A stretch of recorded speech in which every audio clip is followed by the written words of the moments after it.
सरदार प्रीतम सिंह जी, आ, आपका जन्म भारत में हुआ। आपने 65 साल से ज़्यादा नेपाल में नेपाल के आर्थिक, सामाजिक, धार्मिक क्षेत्र में बहुत सारे योगदान किए हुए हैं। ये सभी नेपाली को मालूम है कि आप भारत में जन्म होकर भी नेपाल में इतना सारा योगदान किया। क्यों नेपाल को आपने छनौट किया? असल में मेरी उम्र बहुत छोटी थी। मैं 21 साल का था जब मैं पहली दफ़ा यहाँ नेपाल में आया। तो एक्चुअली हम लोग जम्मू कश्मीर के रहने वाले हैं। तो वो जम्मू कश्मीर और नेपाल का जो है मतलब है कि जोग्राफी है बिल्कुल एक जैसा ही है। तो जब हमने ये जगह देखी तो हमको ये ऐसा महसूस हुआ कि ये भी हमारी जन्मभूमि जैसी ही है। और परमात्मा ने जो चाहा एक्चुअली, तो हमको ये जगह इतनी पसंद आई कि हमने ये सोच लिया कि हम यहीं सेटल होना चाहेंगे। तो इसलिए मुझे आज 65 साल हो गए यहाँ आए हुए, और मैंने इसी को घर समझा। ये मेरी कर्म भूमि, यही जन्मभूमि मेरी। ठीक है इंडिया में है, लेकिन कर्म भूमि मेरी यही है। और यहाँ आके जो इज्जत मान और उस वक्त जो भी मुझे मिला, मैं उसका इतना आभारी हूँ कि कहने की बात नहीं। क्योंकि जब मैं शुरू में आया था, छोटा था, ट्रांसपोर्ट का काम मैंने शुरू किया, जिसमें मुझे बहुत सफलता भी मिली और मुझे बहुत मदद भी मिली। आज पुलिस की तरफ से, राजा की तरफ से, उसके अलावा जितना भी इस वक्त स्टाफ मतलब है कि पॉलिटिकल स्टाफ था, जहाँ जितने भी पॉलिटिकल आदमी थे, वो सब लोगों ने हमको इस काम में बहुत मदद की। और ताकि हम उस वक्त ट्रांसपोर्ट यहाँ पर नहीं थी, तो मैंने शुरू की। तो जिसकी वजह से मतलब है कि हम लोग कामयाब भी हुए, और हमने मतलब है कि देश की सेवा में जितना, जब भी देश को ज़रूरत पड़ी ट्रांसपोर्ट की, तो हमने पूरी सेवा की। तो आपने नेपाल की ट्रांसपोर्ट के सेक्टर में और एजुकेशन सेक्टर में, दो सेक्टर में ज़्यादा काम किया। उसके बाद आपका बहुत ज़्यादा योगदान धार्मिक क्षेत्र में भी है, सिख कम्युनिटी के बारे में भी। असल में क्या है कि शुरू में तो खैर हमने ट्रांसपोर्ट से शुरू किया था। बाद में हमने सोचा कि कुछ ना कुछ यहाँ के लोगों के लिए भी कोई ऐसी चीज़ की जाए, जिसकी वजह से हमने ये एजुकेशन सेक्टर चुना। और उसमें से हम लोग 3 आदमी थे। मैं था, मिस्टर राधेश्याम सराफ, मिस्टर लारी, हम तीनों ने मिलके यहाँ पर एक बहुत बड़ा अच्छा स्कूल एजुकेशन, खास करके CBSE, उस वक्त CBSE की यहाँ पर एक्चुअली बगैर इंडियन एम्बेसी के और कोई स्कूल नहीं था। जिसकी वजह से हम ये स्कूल खोलने की वजह से बहुत से लोग, नेपाली लोग, जिनको खास करके इंडिया में जाके पढ़ना था, उन लोगों को काफ़ी सहूलत हुई। और उसमें हम लोगों ने बहुत उन लोगों की मदद भी की। और हज़ारों बच्चे, जो कई अब डॉक्टर, इंजीनियर, पॉलिटिकल बंदा, बहुत ऐसे बच्चे यहाँ स्कूल से निकले हैं कि मैं इतना खुश हूँ कि इतना हम लोग इन बच्चों के लिए हम एक अच्छी एजुकेशन का बंदोबस्त कर सके। हमको शुरू में इसमें क्या था कि ये हमको परमिशन मिली थी कि हम सिर्फ इंडियन बच्चों को ही लें। बाद में मिस्टर भट्टराय जी, जो कि प्राइम मिनिस्टर थे उस वक्त, तो उन्होंने एक दफ़ा स्कूल विज़िट किया, तो उन्होंने कहा कि ये एजुकेशन में तो भेदभाव नहीं होना चाहिए, तो आपको नेपाली बच्चों को भी लेना चाहिए। तो हमने कहा हम तो तैयार है। तो उसके बाद नेपाली बच्चों को, मतलब कृष्ण भट्टराय उस प्राइम मिनिस्टर थे वो। तो उसके बाद तो यहाँ के लोकल बच्चे भी स्कूल में आने लगे।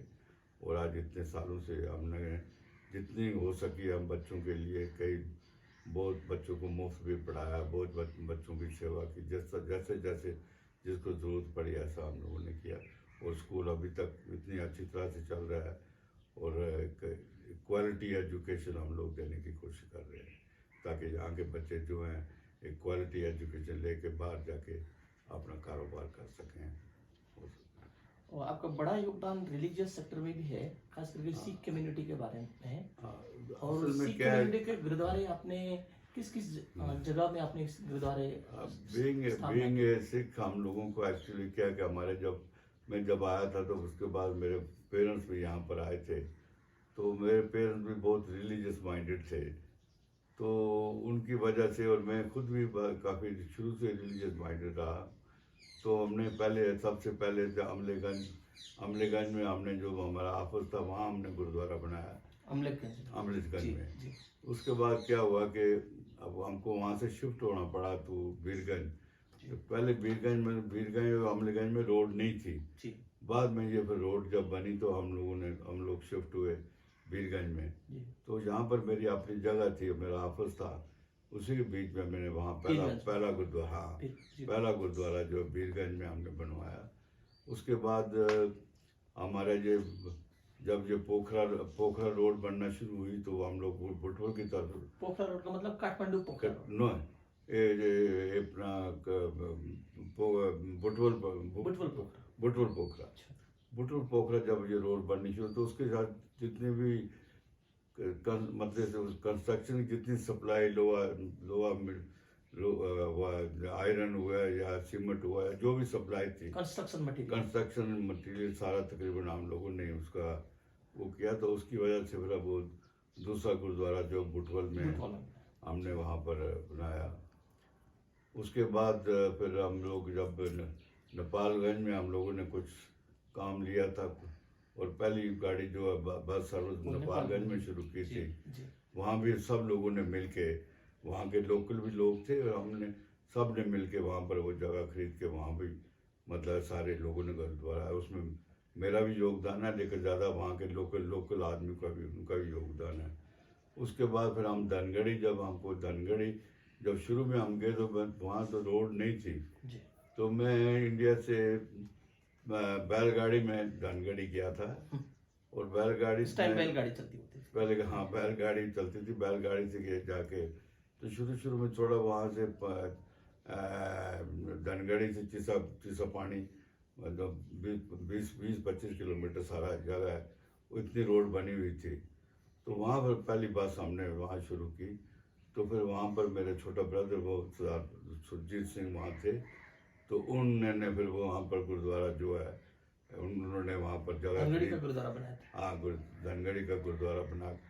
तो इस समाज शुरू से ये है कि गुरुद्वारा में हम लोग क्या है कि कोई भी आदमी आके गुरुद्वारा में रह सकता है, 3 दिन के लिए रह सकता है।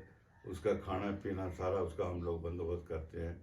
गुरुद्वारा क्या सिखिज्म क्या है, सेवा भाव है, जितनी का हम सेवा कर सकते हैं। हमारा शुरू से ये कि एक ही मकसद है कि ज़्यादा से ज़्यादा सेवा की जाए। और यहाँ लोकल आदमी ने जितने लोकल आदमी ने इन्होंने भी हमारे भी बहुत सेवा की, हमने भी इनकी बहुत सेवा की। और लोकल आज इतने साल हो गए, हमारा किसी किस्म का कहाँ यहाँ कोई बवाल या कोई किसी किस्म का कोई झगड़ा, कोई किसी का आज तक लोगों ने बहुत अच्छी तरह हमको भी एक्सेप्ट किया और हम लोग भी अपना घर समझ के हम लोग मतलब यहाँ रह रहे हैं। और मैं इस मुल्क का और इस धरती का बहुत आभारी हूँ कि जिस धरती ने हमको इतने साल रोजी रोटी और सब कुछ दिया और हम आज इस काबिल हैं कि हम मतलब है कि सब कुछ हम कर सकते हैं। यही मेरा संदेश है।